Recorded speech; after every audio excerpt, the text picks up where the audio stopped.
ফিলিস্তিনকে যদি স্বাধীন রাষ্ট্র হিসেবে স্বীকৃতি দেয় তাহলে গাজা মেরিন গ্যাস ক্ষেত্রের মালিকানা এবং গ্যাস উত্তোলনের পূর্ণ অধিকার পাবে ফিলিস্তিন। এমন মন্তব্য করেছেন খনিজ সম্পদ বিশেষজ্ঞ মাইকেল ব্যারন। দ্য গার্ডিয়ান এই তথ্য জানিয়েছে। এলএমই সার্টিফাইড বিশ্বসেরা কপারে তৈরি ওয়ালটন কেবলস, যা আপনার স্থাপনাকে রাখবে সবসময় নিরাপদ। ব্যারনের মতে বর্তমান বাজার দরে গাজা মেরিন থেকে প্রায় $400 কোটি পর্যন্ত আয় সম্ভব। ফিলিস্তিনি প্রতি বছর গড়ে $10 কোটি রাজস্ব পেতে পারে। এ প্রবাহ 15 বছর পর্যন্ত অব্যাহত থাকতে পারে। এই আয়ে ফিলিস্তিন কাতার বা সিঙ্গাপুরে পরিণত না হলেও এটা তাদের নিজেদের অর্থনৈতিক ভিত্তি তৈরি করবে। তারা বৈদেশিক সাহায্যের উপর নির্ভরশীলতা থেকে বেরিয়ে আসতে পারবে।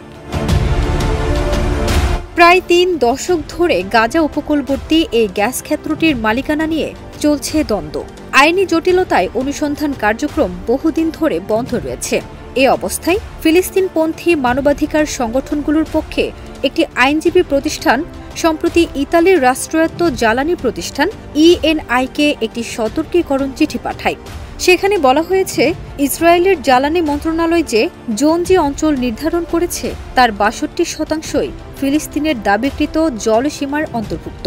অথচ সেখানে 6টি গ্যাস অনুসন্ধান লাইসেন্স ইসরায়েল ইতিমধ্যে দিয়ে ফেলেছে। আইনজীবীরা যুক্তি দিয়েছেন, ইসরায়েলের এ ধরনের লাইসেন্স প্রদান আইনি বৈধতা হারায়। ব্যারনের ব্যাখ্যায়, যদি ফিলিস্তিন রাষ্ট্র হিসেবে স্বীকৃতি পায় এবং সেসব রাষ্ট্র স্বীকৃতি দেয় যাদের এখতিয়ারে বড় তেল ও গ্যাস কোম্পানিগুলো নিবন্ধিত, তাহলে আইনি জটিলতা কার্যত শেষ হয়ে যাবে। এতে ফিলিস্তিনি কর্তৃপক্ষ একটি নিরাপদ ও টেকসই আয়ের উৎস পাবে এবং জ্বালানির জন্য আর ইসরায়েলের উপর নির্ভর করতে হবে না।